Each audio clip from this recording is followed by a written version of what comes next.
আসসালামু আলাইকুম ওয়া রাহমাতুল্লাহ। কী যে ভালো লাগছে, এই কথাটা শোনার জন্যই তো বসেছিলাম। এতদিন পরোক্ষভাবে শুনেছি, আজ ডিরেক্ট শুনেছি। বাংলাদেশ নাকি স্বাধীন হয় নাই।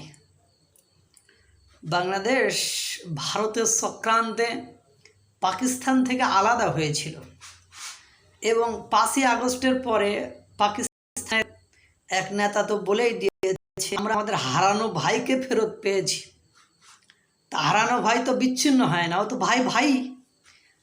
তারপরে ধানমন্ডি 32 নম্বর যখন ভেঙে দেওয়া হয়েছিল, তখন এক স্যান্ডেলে পাকিস্তান থেকে বলা হয়েছিল যে 32 নম্বর ভাঙা ঠিক হয়েছে, কারণ এখান থেকে চক্রান্ত করে পাকিস্তানের স্বাধীনতা হরণ করা হয়েছিল এবং দুই পাকিস্তানকে আলাদা করা হয়েছিল।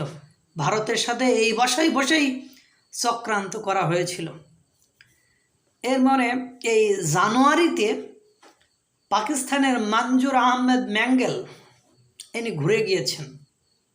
তিনি বলে দিয়েছেন যে বাংলাদেশ পাকিস্তানের একটা অংশ হতে যাচ্ছে।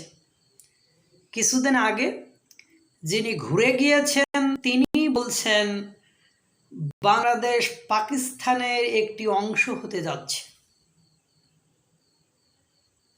গতকালকে নতুন দলের আত্মপ্রকাশ হলো, তারাই গণ অভ্যুত্থান করলো, তারাই সব কিছু করলো। তারা বলল আমরা পাকিস্তানপন্থী, ভারতপন্থী এসব আমরা কিছু পছন্দ করি না, আমরা বাংলাদেশি, আমাদের বাংলাদেশ ফার্স্ট।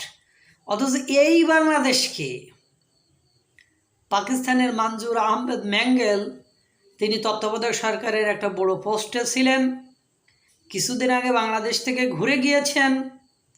তিনি বলছেন বাংলাদেশ পাকিস্তানের একটি অংশ হতে যাচ্ছে। কই, বাংলাদেশের কেউ তো বিবৃতি দিচ্ছে না এটা নিয়ে, কেউ তো প্রতিবাদ করছে না। কেনই বা প্রতিবাদ করবে?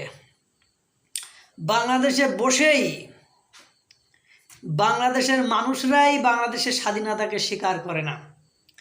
বাংলাদেশের স্বাধীনতার স্থপতিকে চক্রান্তকারী বলে।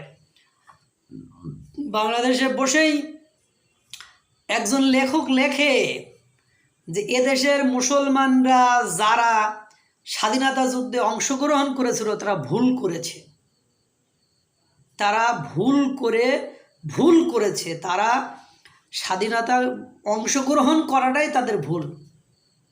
আর কিছু বলার থাকে না। এত বড় মাপের পাকিস্তানের একজন ব্যক্তি, তিনি যখন এই কথা বলে যে বাংলাদেশ পাকিস্তানের অংশ হতে যাচ্ছে, এটার প্রতিবাদ করা হয় না। This is the reality.